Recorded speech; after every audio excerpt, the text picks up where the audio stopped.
Okay, Craig, you want to render files? I've got 6 files, probably more like 4.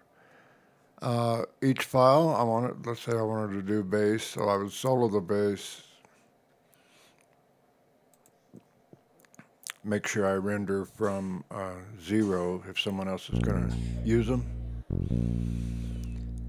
So I go back there and make sure I've got just that bass. Okay, now because I've got that soloed, I'm going through my main bus. So if I wanted to compress or anything, I'd put it right here on the main.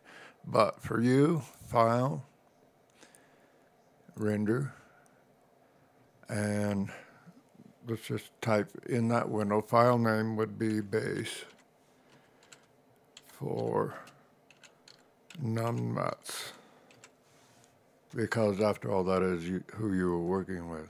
So, and that, my directory, I'll take it out of that folder and just leave it on my desktop.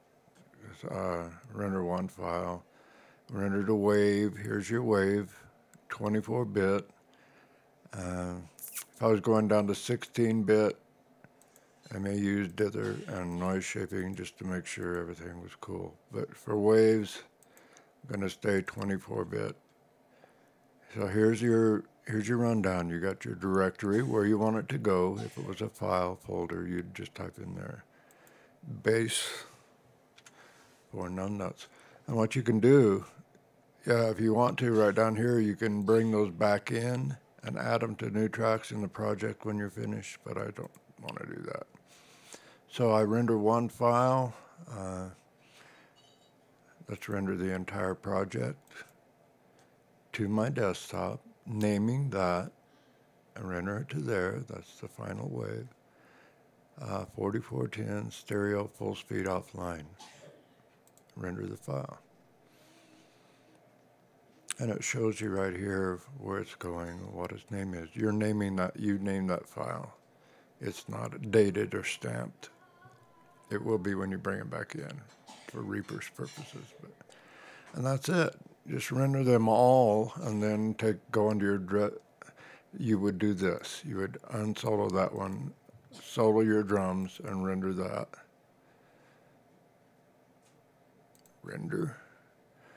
And of course, this is convenient. You just change that to drums.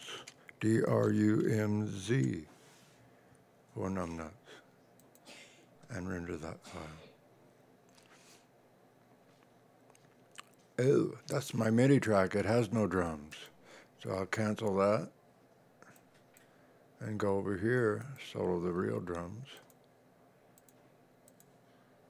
and render one file. Of course, the numbnuts drum track has already been written, but it's nothing, so I'm going to overwrite, and it started doing my real drums. So once you render those down, just grab them all off your desktop, name your folder, zip it up, send it to the guy. And it's that easy. Now you want proof? Let me show you proof. There's the files right there. I can just take those, make a new folder. You know how to do that. And then you just drag them in there.